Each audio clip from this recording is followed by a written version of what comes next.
본문의 말씀은 이게 우리가 쭉 읽어봐서 알겠지만 오늘날 우리와 어떤 무슨 상관이냐, 우리 그런 질문을 하게 될 거예요. 근데 이것은 하나님 나라의 관점으로 이 본문을 우리가 들여다봐야 이게 오늘 우리하고도 직결되어 있는 이슈구나, 이렇게 우리가 읽어낼 수가 있습니다. 여러분, 하나님 나라는 어떤 나라입니까? 하나님 나라는 여러 가지로 우리가 하나님 나라를 설명할 수 있겠지만 하나님의 나라는 모두라고 하는 단어가 어울리는 나라입니다. 하나님 나라에 모두가 다 잘 돼요. 이건 우리가 저 영원한 하나님의 나라에 갔을 때 그곳에 누구는 잘 살고 누구는 가난할까요? 그렇지가 않습니다. 그것은 모두가 다 잘 사는 나라예요. 모두가 다 부유한 나라가 하나님 나라고, 하나님 나라에는 약한 사람도 병자도 없습니다. 하나님 나라는 모두가 다 1등이 되는 나라가 바로 하나님의 나라예요. 부모가 자식을 향할 때 자식이 열이 있으면 모두가 다 잘 되길 바라죠. 우리 하나님의 나라도 마찬가지입니다. 그리고 오늘 본문을 보세요. 뭐 하지 말라는 거예요? 주로 어제의 말씀에 이어서 약한 자들, 사회적으로 약한 자들에 대하여 하나님의 마음과 관심이 그들에게 있음을 우리에게 말씀하고 있어요. 하나님의 나라이기 때문에 그래요. 오늘 뭐라고 말씀하세요? 4절에 맨 마지막 4절 하반절 맨 끝에 보면 내게 기업으로 주시는 땅을 범죄하게 하지 말지니라 그랬죠. 땅을 더럽히지 말라는 말이에요. 무슨 땅이기 때문에? 하나님의 나라의 땅이기 때문에, 가나안 땅. 그 땅에서 우리 한번 쭉 살펴보면 첫 번째는 1절에서 4절까지 이혼에 대해서 주는 교훈이죠. 이혼은 원래 예수께서 말씀하셨어요. 하나님의 뜻이 아니라는 거예요. 그러나 아주 피치 못할 사정이 있을 때 이혼 증서를 써주라는 거죠. 그 이혼 증서는 여인이 그 이혼 증서를 가지고 가면 특별한 하자가 있어서 어떤 간음이나 이런 문제가 있어서 이혼한 게 아니기 때문에 여기서 이 대목에서 이 이혼의 사유는 간음이 아니라는 건 우리가 금방 알 수 있는 게 뭐냐면 간음한 여인은 돌로 쳐서 죽이는 거예요. 그런데 여기는 이혼 증서를 써서 주라고 하죠. 그 이혼 증서 가지고 가면 다시 재혼할 수 있는 합법적인 권리가 보장이 되는 거죠. 가부장 시대죠. 고대에. 우리나라도 뭐 아직 그런 잔재가 남아있는지 모르겠지만 남자에게 모든 힘과 권한이 다 주어져 있을 때 상대적인 약자는 누구냐면 여인이에요. 그래서 남자들이 어떤 이런 법규들을 악용해서 마구 여인들을 버릴 수도 있는 그런 상황. 그래서 뭐라고 말씀하세요? 다른 남자에게 시집 갔는데 그 남자에게 또 이혼을 당하고 혼자가 됐어요. 혹은 남편이 죽었을 때 두 번째 결혼했는데 그때 다시 데려올 수 없다는 거예요. 전처가 보니까 혼자 되어 있어요. 근데 가만히 생각해 보니까 괜찮았던 여자예요. 그럼 다시 데려올 마음이 들겠죠? 그럴 수 없다는 거예요. 왜? 그녀에게 이혼 증서를 써줄 때 가벼운 마음으로 자기 편리에 따라서 그 여인과 이혼했기 때문이죠. 하나님이 엄격히 금해요. 사회적인 약자인 여인들의 권리를 보장해 주는 것, 이것이 하나님 원하시는 거다. 그리고 조금 빠르게 나갑니다. 5절 보면 새로이 아내를 맞이하였으면 그를 군대로 내보내지 말 것이요. 이것은 뭐냐면 신혼부부가 됐을 때 징집을 피할 수 있게 해주라는 거예요.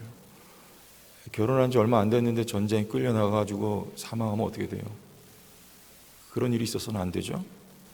그래서 그런 내용을 말씀하고 있고, 그 다음에 6절 보면 사람이 맷돌이나 그 윗짝을 전당 잡히지 말지는 그 생명을 전당 잡고, 이게 다 경제적인 거하고 관련이 있잖아요. 가난한 자가 이 맷돌은 곡식을 갈아먹는 건데 그 윗짝이 없으면 어떻게 돼요? 7절 이하에 또 이제 육에 힘 있는 어떤 또 나쁜 의도를 가지고 힘이 연약한 형제를 유인하여서 팔을 때 그런 일을 하지 말 것을 말씀하고 있고, 또 8절부터는 나병에 대해서 나병이 사회적인으로 굉장히 소외될 수 있고 연약한 위치에 있는 사람인데 그들을 함부로 대하지 말고 반드시 하나님의 말씀에 의거하여서 제사장이 너희에게 가르치는 대로 그들에게 대하라고 하는 거예요. 그러면서 누구 예를 듭니까? 애굽에서 나오는 길에서 네 하나님 여호와께서 미리암에게 행하신 일을 기억할지니라. 모세가 애굽에 구스 여인을 취했을 때 미리암이 비방하죠. 그때 나병이 들고 말아요. 그때 어떻게 해요? 7일 동안 진 밖에 거할 수 있도록. 그리고 모세가 그를 위해 기도할 때 하나님 그녀의 병을 고쳐주셨던 사건을 기억하고 너희들도 그렇게 하라고 지금 말씀하고 있는 대목이죠. 그 다음에 이웃에게 무엇을 구워줄 때 어떻게 해요? 그의 집에 들어가서 전당물을 취하지 말고 밖에 서 있고 내게 꾸는 자가 전당물을 밖으로 가지고 나와서 내게 줄 것이며, 돈을 꾸는 사람의 최소한의 그런 그에 대한 예의를 지키라는 거예요. 들어가서 들고 나오지 말라는 거예요. 자기가 스스로 들고 나와서 줄 때까지 기다려주라는 거죠. 그 마지막에 뭐예요? 해질 때 그 전당물을 반드시 그에게 돌려줄 것이라. 그리하면 그가 그 옷을 입고 자며 너를 위하여 축복하리니 그 일이 내 하나님 여호와 앞에서 내 공의로움이 되리라. 여기서 전당물이라는 것은 겉옷을 말하는 거예요. 겉옷을 가지고 오면은 해가 지면 날씨가 추워지면 추운 곳에서 떨면서 추위에 떨면서 잘 수밖에 없기 때문에 전당물을 반드시 해질 때 그에게 다시 돌려주라는 거죠. 하나님은 이렇게 가난하고 연약한 자들을 돌보는 일에 하나님의 관심이 있어요. 단순히 우리가 생각하는 윤리적인 차원이 아니고 앞서 말씀드렸듯이 하나님의 나라는 모두예요. 모두. 여러분, 이런 가치를 가지고 칼 막스죠? 사회주의를 주창을 해요. 이 사람은 사회학자고 철학자인데 그건 역사가 실패했다고 이미 역사 속에 증명이 된 사상이잖아요. 그게 아니고 사도행전 말씀에 보면 그 내용이 잘 나와 있어요. 제가 한번 이렇게 읽어드릴게요. 사도행전 4장에 가면 여러분 잘 아시는 말씀인데, 믿는 무리가 한 마음과 한 뜻이 되어 모든 물건을 서로 통용하고 자기 재물을 조금이라도 자기 것이라 하는 이가 하나도 없더라. 이유가 있어요. 왜 그렇게 됐냐면 사도들이 큰 권능으로 주 예수의 부활을 증언하니 무리가 큰 은혜를 받아.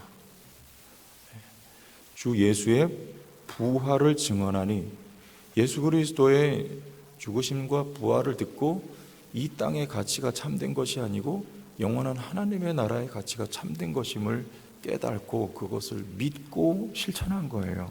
은혜 받은 거예요. 쉽게 말하면. 그리고 성령의 역사예요.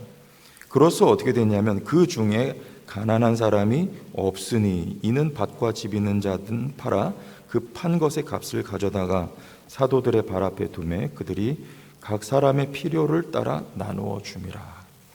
가난한 사람이 있습니까? 없습니까? 하나도 없었어요. 성령의 역사예요. 하나님의 저 영원한 하나님의 나라가 이 땅에 실현되는 현장이죠.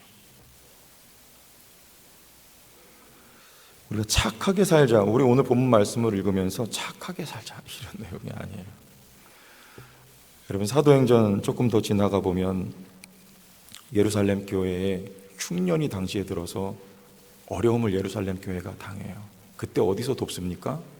바울과 바나바를 두 가지 교회죠. 예루살렘 교회 그리고 안디옥 교회.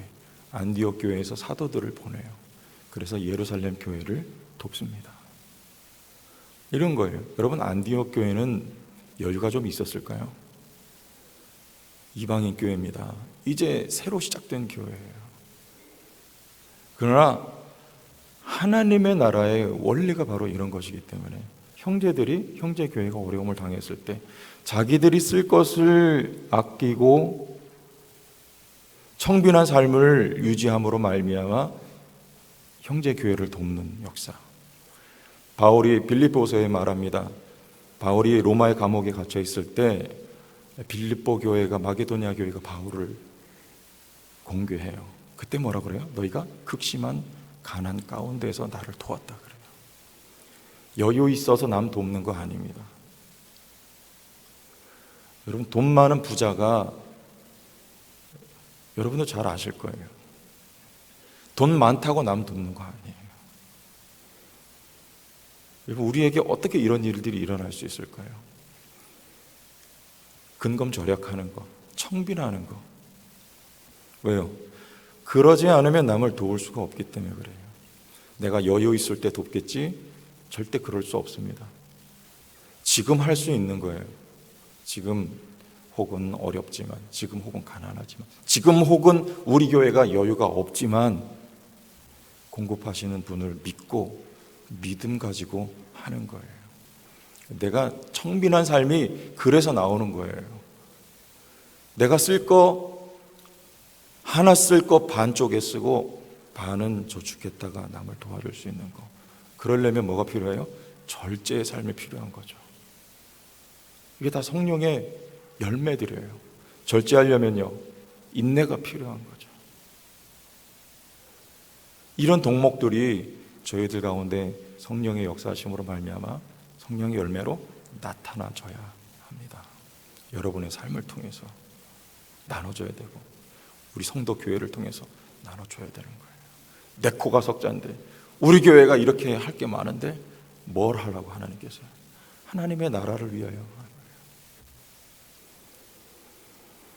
하나님 나라가 어디 있습니까? 주께서 말씀하셨어요. 여기저기가 아니고 너희들 가운데 있느니라. 예수께서 설교 말씀하실 때 너희들 가운데 누구예요? 자기 자신이 하나님의 나라예요. 예수 그리스도가 어디 계십니까? 지금은 여러분 안에 계십니다. 여러분, 위축된 마음으로 살지 마세요. 쫄은 마음으로 살지 마세요. 하나님의 나라는 여러분 안에 있습니다. 예? 내 현실은 이런데요. 이게 벌써 위축된 거예요. 내가 하나님의 나라예요. 얼마든지 쓰고 베풀어 줄 수 있어요. 나눠줄 수 있어요. 구워줄 수 있어요. 근데 목적이 있어요. 하나님의 나라예요. 사르밧 과부가, 엘리야가 그래요. 그리시네가에 있다가 물이 마르니까 사르밧으로 가라 그래요. 거기 가니까 요거밖에 없잖아요. 기름 한 병하고 통에 가루밖에 없잖아요. 얼마나 가난해요. 목적이 뭐예요? 그걸 왜 달라는 거예요? 당시에 이스라엘 땅에 변질된 주권을 회복하기 위해 누가 지금 왕노릇하고 있어요? 아합과 이세벨과 바알이 왕노릇하고 있잖아요. 그것들을 꺾어내고 다시 하나님이 왕이심을, 하나님 나라의 주권을 회복하는 일에 사르밧 과부가 쓰임받는 거예요. 그때 병에 기름이, 통에 가루가 다 하지 않는, 빌려온 그릇에 채워도 끝이 없는 역사가 나타나는 거예요. 하나님의 나라가 여러분 안에 있어요. 그런데 나를 위해서는 안 돼요. 하나님의 나라를 위하여 쓰고 베풀어주고 나눠줄 때 여러분, 하나님의 나라의 능력과 역사가 여러분의 삶에 경험될 줄 믿으시기 바랍니다. 성도교회도 마찬가지예요. 하나님의 나라를 목적하고 나갈 때요, 하나님이 부으시고 베푸시는 역사가 끊이지 않고 일어나는 믿음 가지고 여러분, 하나님의 말씀이 우리의 삶에 실천될 수 있기를 바랍니다. 기도하겠습니다. 하나님 아버지, 오늘 내 안에 하나님의 나라가 있습니다. 역사하고 있습니다. 말씀의 원리에 부합하게 믿고 순종하게 하시고, 하나님이 놀라운 하나님의 역사와 능력을 오늘 우리가 경험할 수 있게, 우리 성도교회가 더 크게 경험할 수 있도록 역사하여 주옵소서. 예수님 이름으로 기도합니다. 아멘.